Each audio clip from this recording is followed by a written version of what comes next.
हाय नमस्कार everybody, how are you, how do you do? I am fine everybody. राधाच काळपाखरू या चॅनलवर तुमचं सगळ्यांचं स्वागत आहे. तर एव्हरीबडी, तुम्हाला माहितीच आहे मी पावसात निघले होते. यायला मला लय उशीर झाला आणि वाटानं पाऊस पण होता, भरपूर असा पाऊस होता.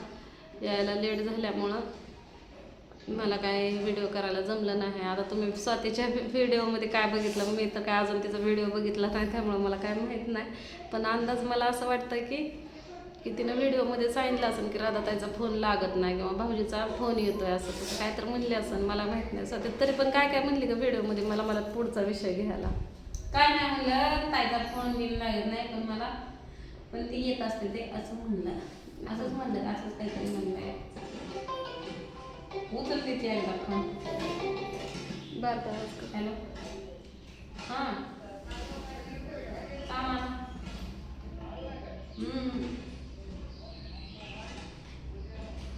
हां येते नाही मग दुपारपर्यंत काम करून.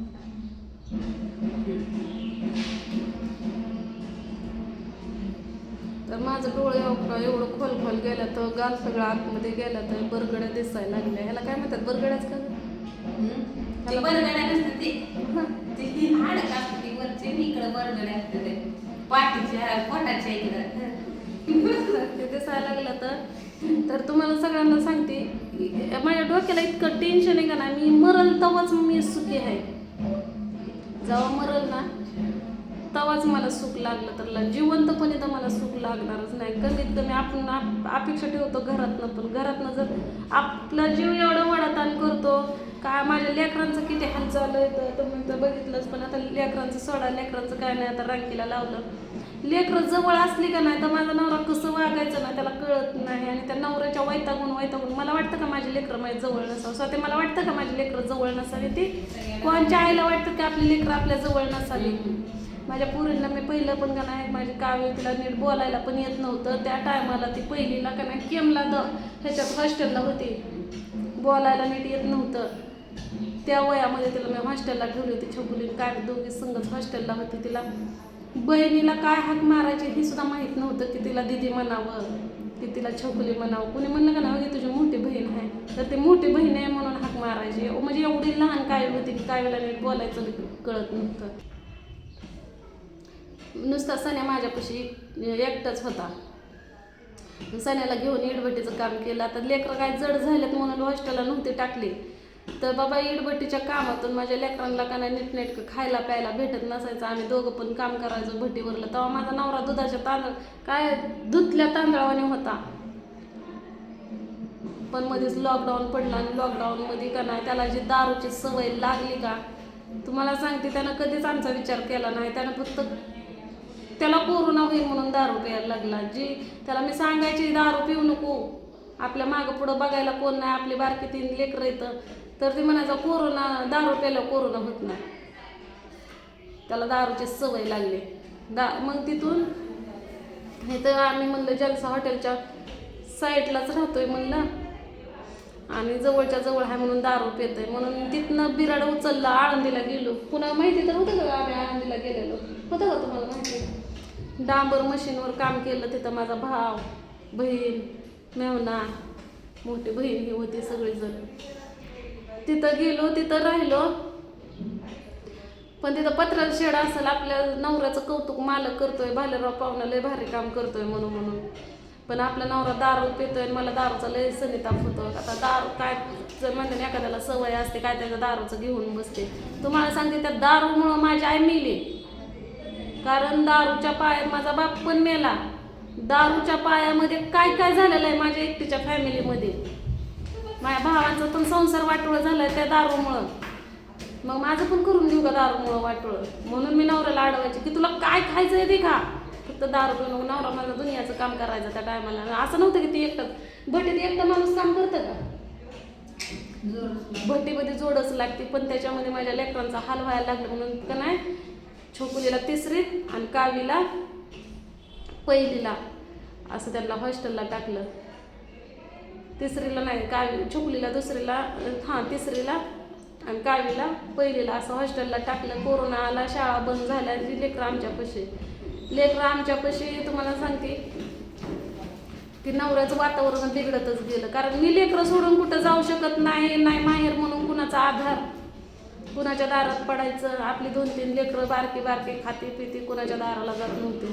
वैतागून तिथं पण का नाही नवरा माझा पत्रा शेडमध्ये नीटनेटका राहत नव्हता. कारण हिथं भांडण करावं तर पलीकडं ऐकाय जाईल, पाठीमागं ऐकाय जाईल, मालकापर्यंत ओरड जाईल की भालेराव दारू पितो. ह्यासाठी मी लय गप बसली. शेवटी का नाही सर्दीनं नाकातनं पाणी येतं आणि माझी सर्दी उलटी आहे बघा. जगदुन्याचं नाक गळतं, माझा टाळा गळतो आणि आता पिकत पण आली सर्दी, त्याच्याबद्दल काय वाद नाही. तर नवऱ्याला मी म्हणलं माझा भाऊ दारू पितो म्हणलं, त्याचा संसार वाटोळ झालाय म्हणून म्हणलं, त्याच्या दारूमुळे त्याची बायको राहत नाही म्हणलं, म्हणून ते दारू पितोय जास्त. तुझं काय कमी पडलंय म्हणलं, तुला काय कमी पडलं दारू पितोय म्हणलं. तर मला इतकं मारलं होतं ना, ते प्लॅस्टिकचा झाडू नाही बाई, प्लॅस्टिकचा झाडू त्याच्यात एकच टाकला होता तर माझ्या मांडीला इथपर्यंत असा वळ उमटला होता लाल जरत. मी त्या दिवशी कामाला गेली नाही आणि आदल्या दिवशी नुकताच पगार झाला होता आणि पगार झाल्यामुळं ती दारू प्यायला होता. मी गेली, माझं पैसे माझ्या बँकेतनं जॉईंट खातं होतं, काढलं पैसे माझे. मी का नाही एक पोरगं घेतलं, गाव गाठलं तर तुम्हाला सांगते 8 दिवसाच्या आत तर नवरा महागारी भाळून येत. तिथं जे आली ते मी तिथंच राहिले. नशिबानं माझे सोशल मीडियावर आले 2 पैसे करून शाळा चालू झाली. लॉकडाऊनमध्ये पण तर मी 2 शाळा घेतल्या होत्या, बराच चांगला माझा परपंच होता. पण नवरा त्याच्या दारूवरनं तो गांजावर आला. खरी कंडिशन वैतागून गेले मी तिथं. मग वाटायचं की येत आहे ना मला सोशल मीडियातनं 2 पैसे, तर आपण चांगलं काहीतरी करू. जगाला लोकांना कामं धंदा नाहीत लॉकडाऊनमध्ये, पण मला 2 पैसे कुठून तर येतात, आपण आनंदानं खाऊ. त्यानं उलट व्यसन वाढवलं. वैतागून गेली. पोरांची शाळा भरली, पोरींना परत हॉस्टेलला टाकलं. पण माझं एकच, माझ्या सोशल मीडियामधनं का ना भरपूर मला नातेवाईक भेटले होते, बहिणी बाळा भरपूर जण, आई ही ते सगळे भेटले होते. त्याचा राग आला की 2-4 दिवस मी वैतागो आम्ही 8 दिवस मी ज्या माणसाचं मी नाव घेत नाही आज त्या माणसाचं नाव घेते. मी तुम्हाला सांगते, मी स्त्रीच्या इथं जाऊन 8 दिवस राहिले. तुम्ही माझे जुने व्हिडिओ जाऊन बघा. मी कुठं पण जिकडं ये म्हणून तिकडं मी जायचे. वैतागून मी 2-2, 4-4 दिवस जायचे. मग नवऱ्याला कळालं बाबा ही लेकरं नाहीत म्हणून सण्याला घेते तुरु पळते. लेकरांना नेमकी छोकुली पण तिनं पण म्हणली मला इथं नाही शाळा शिकायची, मी तिकडं चालले. मग ती तिकडं गेली तिच्या मावशीच्या इकडं. मग कामी एकटी राही ना, मग तिला घेऊन आली माझ्याकडे. 2 लेकरं झाली माझ्याजवळ. नवऱ्याचं जास्त व्यसन वाढलं. घर बांधायला काढलं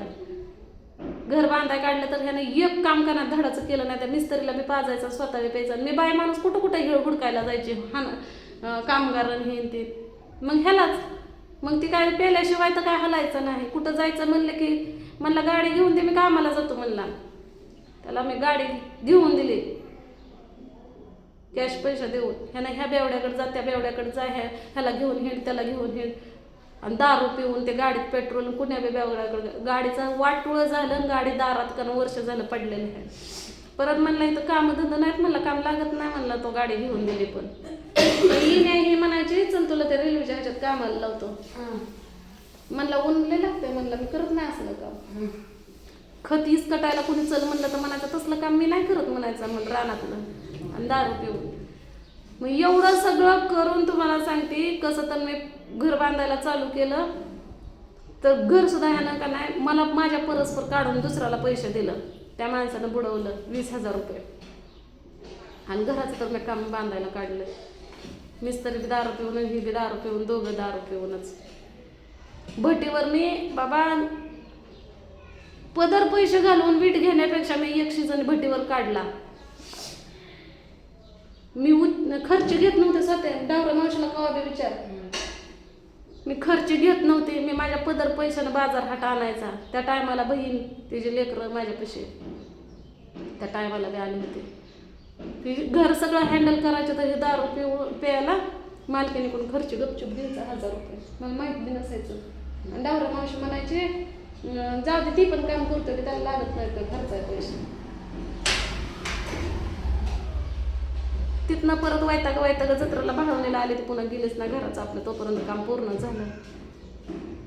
लेकरांसमोर परत छोकुलीला आले. छोकुलीचं पण तिथं काय झालं, ते म्हणजे त्या दोघांना नवरा बायकोचं खटकल्यामुळे त्यांना छोकुलीला दिले लावून. आली छोकुली माझ्यापाशी, परत ती छोकुलीचा धाकला आण, हे आण ते आण, ती चालू झालं. तुम्ही जुने व्हिडिओ बघा, तुमच्या लगेच लक्षात. मग त्या लेकरांसमोर दारू पिऊन यायचं, कसलं बी बोलायचं, त्याला काहीच कळत नव्हतं. काय सांगू तुम्हाला आतल्या गोष्टी. तो बिघडत गेला. त्याला वाटायला लागलं की हिच्याकडे 2 पैसे जास्त यायला लागलं. मी संसारासाठी लेकरा बाळांसाठी बघायचे, ह्याला वाटायचं हे निघून जाते काय की हे 4 पैसे जास्त आलं म्हणून. पण ह्याला एवढं कळत नव्हतं की बाबा आपण दारू पितोय म्हणून की ही 4 दिवसासाठी हिला माहेर नाही कुणाच्या दारात पडल म्हणून इकडं तिकडं दादा, भाव, ताई, बहीण, मावशी, काकी म्हणून काहीतरी 2 दिवस राग शांत. लोकांच्या तर दारात किती दिवस राहणार. त्या लेकरांसाठी झक मारावं लागायची मला. आता पश्चाताप झाला की उगाच घराला इतकं पैसे घालवलं, ह्याला गाडी घेऊन दिली, परत मला लायसन काढून दे. लायसन काढून दिलं, थोडे दिवस काम केलं, पण दारू पिऊनच गाडी ही चालवायची. तर असला सत्यानाश. परत तर काय त्यानं मग चांगलं चालवतो, सगळ्या गोष्टी मान्य आहे मला. जत्रापासून आहे का गाडीवर कामाला, कुणी त्याच्या डोक्यात भरलं की बाबा बायको एकटी घरी ठेवतोय आणि तू कामाला जातोय आणि तुझी बायको लय चांगली असेल का, जा आलं त्यातच. पुन्हा तवा पण मला हाकलून लावलं होतं का ना त्यानं, तुमच्या इथं सोडून गेलता का नाही ते मला, चल तर म्हणलं होतं का वर त्याला. मी त्याला फक्त माझं म्हणणं एवढंच आहे की दारू पिऊ नको. अहो मी 8 दिवस हातरुणात लोळले ना तर त्याला काय फरक पडत नाही. त्या टिंबुर्णीत पण ऍडमिट होती मी, तू तिकडून आलते आष्टीवरनं भेटायला. पण त्यानं विचारलं सुद्धा नाही. मग मी सगळं बिल झाल्यावर त्याला सांगितलं की 15,000 रुपये बिल झालं म्हणलं दवाखान्याचं. तर त्याला विश्वास नाही. एवढं कुठं बिल होत असतं का 15,000. दवाखाना कसला होता का सध्या ते.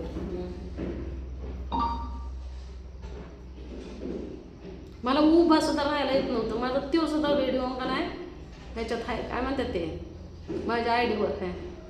सण्याच्या आयडीवर नाही तर माझ्या आयडीवर मोठ्या असेल. मग एवढं सहन करून पण ती नवरा ऐकायलाच तयार नाही. फक्त माझी एकच इच्छा आहे की तू 2 पैशाचं काम कर, दारू पिऊ नको. मग माझं काय चुकतंय. पहिली गोष्ट तर माझी इच्छाच नाही त्याच्यापाशी राहायची, पण मी लेकरांसाठी राहते. आणि लेकरं घेऊन कुणाच्या दारात पडणार सांग, कुणाच्या दारात पडायचं होते मी. मरू तर इतकं वाटतंय मला, पण वाटतं की आपलं जे झालं ते आपल्या लेकरांचं होईल. आणि आईशिवाय कोण लेकराचं बघत नाही दुसरं. बघतं का स्वतः कोण.